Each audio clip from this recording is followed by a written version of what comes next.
Hello student, good morning, जय श्री कृष्ण। कैसे हो सभी? मजे में हो ना?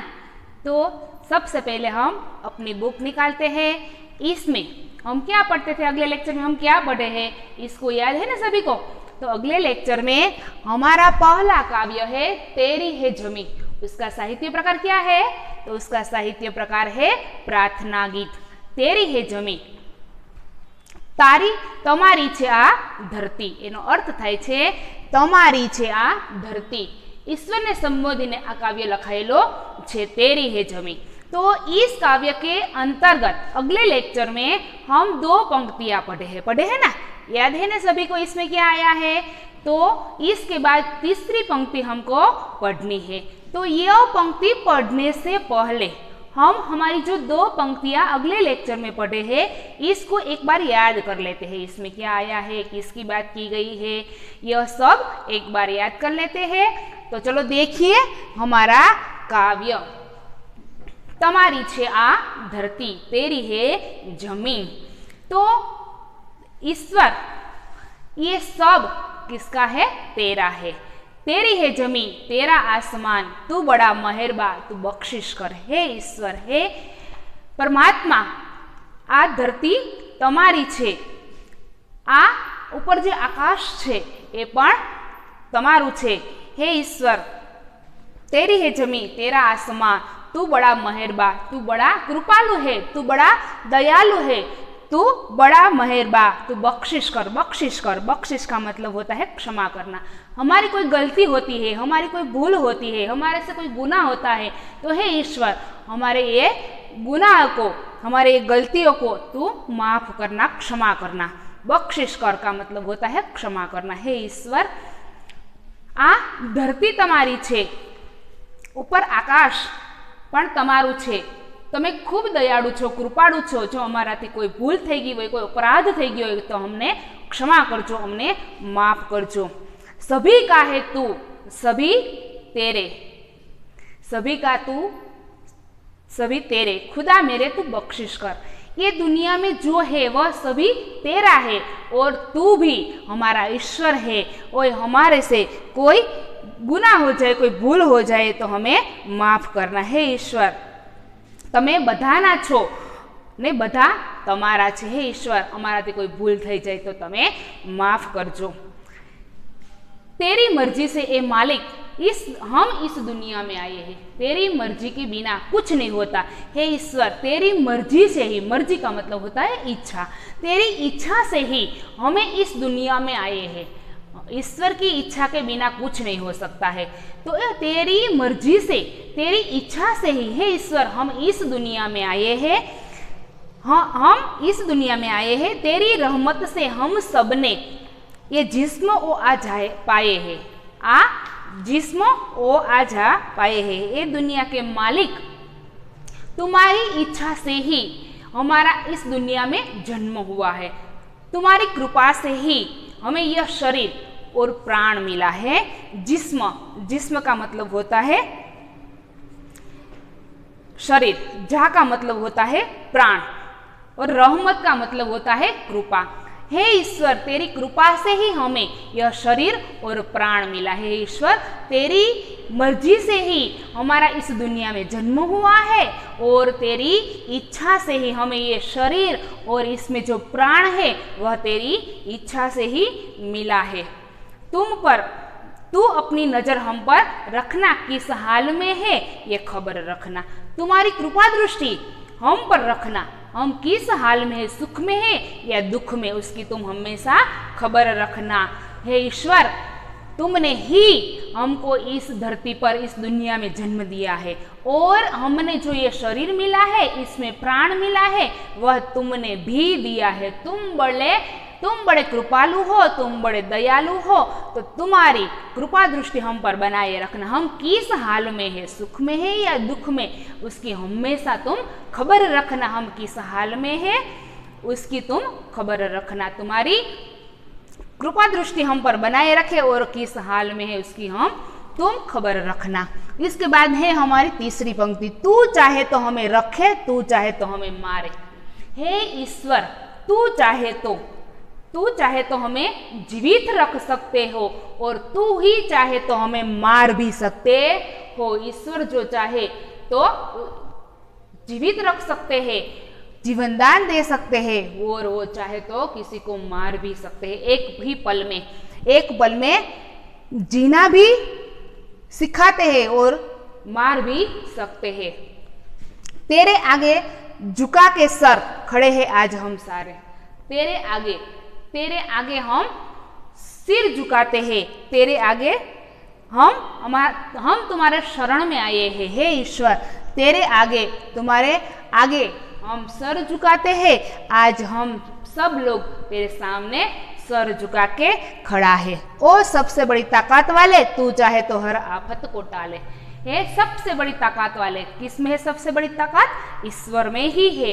तो हे सबसे बड़ी ताकत वाले, तू चाहे तो हर आफत को टाले।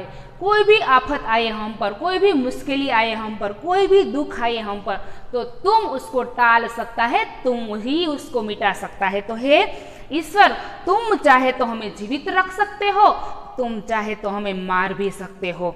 आज हम सब तुम्हारे आगे सिर झुकाकर खड़े हैं, तुम्हारे शरण में आए हैं।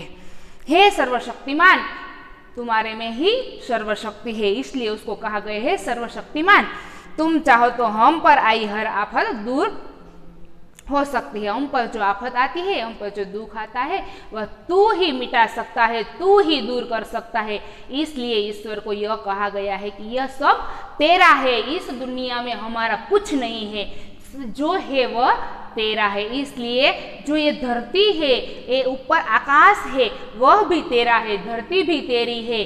तू चाहे तुम्हारी कृपा दृष्टि हम पर बनाए रखना, तू चाहे तो हमें मार सकते हो, तुम चाहे तो हमें जीवित रख सकते हो। और हमारे पर जो आफत आती है, दुख आते हैं, तो वह तू ही उसको टाल सकता है, तू ही उसको मिटा सकता है। और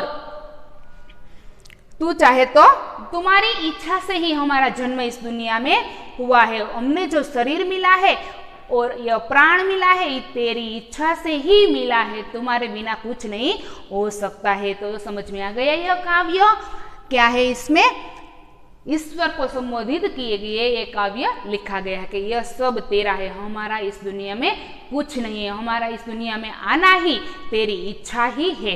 इसलिए ही ईश्वर की इच्छा है तो ही हम इस दुनिया में आ सकते हैं और जी सकते हैं। ईश्वर के इच्छा के बिना कुछ नहीं हो सकता। तो यहाँ हमारा काव्य ये पूर्ण होता है।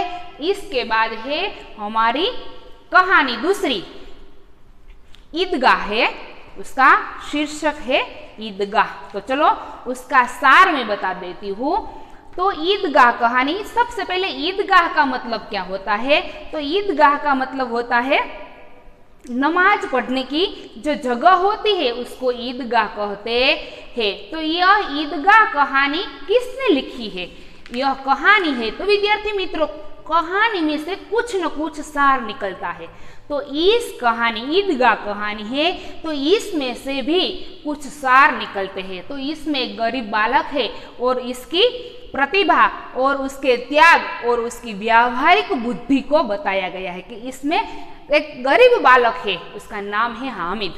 हामिद नाम का एक लड़का है। वह जब छोटे थे तब उसकी माता पिता की मृत्यु हो जाती है और वह उसकी एक दादी अमीना के साथ रहता है। वह खूब गरीब है, बहुत गरीब है, और फिर भी उसकी प्रतिभा, उसके त्याग और उसकी व्यावहारिक बुद्धि का परिचय हमें मिलता है ये गरीब बालक का।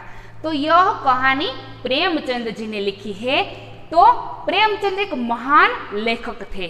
साधारण आदमी के सुख दुख का उन्हें गहरा अनुभव था। जो कोई साधारण व्यक्ति है तो उसका सुख और दुख का उसका गहरा अनुभव है। वह कोई किसी को देखता है, कोई गरीब बालक और कोई गरीब व्यक्ति को देखता है तो वह उसको इसमें से क्या है वो परख लेता है। मानव मन के कुशल चितेरे हैं, मानव के मन में क्या चल रहा है वह उसके कुशल चितेरे थे। ईदगाह उनकी श्रेष्ठ कहानियों में से एक है। ईदगाह कहानी जो है वह उसकी कहानियों में से श्रेष्ठ कहानी है। तो इस कहानी में एक गरीब बालक की प्रतिभा, उसके त्याग और उसकी व्यावहारिक बुद्धि का परिचय मिलता है। तो मैंने बताया था ना कि यह कहानी का बाल नायक है, वह कौन है? हामिद है। वह हामिद जब छोटा था तब उसके माता पिता की मृत्यु हो जाती है और उसकी दादी अमीना जो है, बुढ़ी दादी है अमीना, उसके साथ रहता है। सभी बच्चों ईदगाह नमाज पढ़ने की जो जगह होती है उसको ईदगाह कहते हैं। तो जो यह मुस्लिम लोग का त्योहार आता है ईद, तो ईद की नमाज पढ़ने के लिए सभी गांव वाले ईदगाह जाने की तैयारियां कर रहे हैं। तो हामिद को भी ईदगाह जाना है, उसमें खूब आनंद है ईदगाह जाने के लिए, उसके हृदय में उत्साह है। और उसकी दादी जो अमीना है उसको बहुत चिंता है, ये मेरे हामिद है वह छोटे हैं, उसके माता पिता तो नहीं है, सभी बालक उसके माता पिता के साथ जाता है और मेरे बालक है उसके माता पिता तो नहीं, वह अकेला, मैं उसको कैसे भेजूं? वह चिंता उसको सतत सताती रहती है। और हामिद उसको विश्वास दिलाता है कि माँ मेरी चिंता न करो, मैं सबसे पहले ईदगाह पहुँच जाऊँगा और सबसे पहले मैं वापस आ जाऊँगा। तो हामिद में भी इतना उत्साह था ईदगाह जाने के लिए, वह सभी के साथ, गांव वाले सभी लोग ईदगाह जाते हैं तो हामिद भी ईदगाह जाता है। तो सबसे पहले वह चलता है, सबसे आगे है और हामिद आगे जाकर जो गांव वालों पीछे आते हैं उसकी राह देखता है। और ईदगाह में मेला है तो वहाँ सब जाके नमाज पढ़ते हैं और सभी जो बच्चों है वह खिलौना खरीदते, कोई मिठाइयाँ लेते हैं, कोई झूले हैं इसमें बैठते हैं। पर हामिद के पास पैसा नहीं है तो वह कुछ ले सकता है, कुछ खा सकता नहीं। वह उसकी खुशी, उसके पास पैसे नहीं है इसलिए वह कुछ खरीद सकता नहीं। जो दूसरे कोई बच्चों है वह खरीदता है तो वह सामने खड़ा होकर ये सब देखता है। और जब मेले में ये सभी बच्चे जाते हैं तब हामिद कुछ खरीदता नहीं है। वह एक लोहे की दुकान में से उसकी दादी अमीना के लिए एक चिमटा खरीदता है, क्योंकि जब उसको ऐसा विचार आता है कि मेरी माँ जब रोटी बनाती है तब तवे में से रोटी उतारती है तो उसका हाथ जल जाता है, इसलिए वे लोहे का एक चिमटा ही खरीदता है और उसकी माँ के लिए। तो यह सब खिलौना, जब बच्चे छोटे हैं तो उसको सबसे बहुत पसंद कौन सी चीज़ होती है? खिलौने ही होती है ना।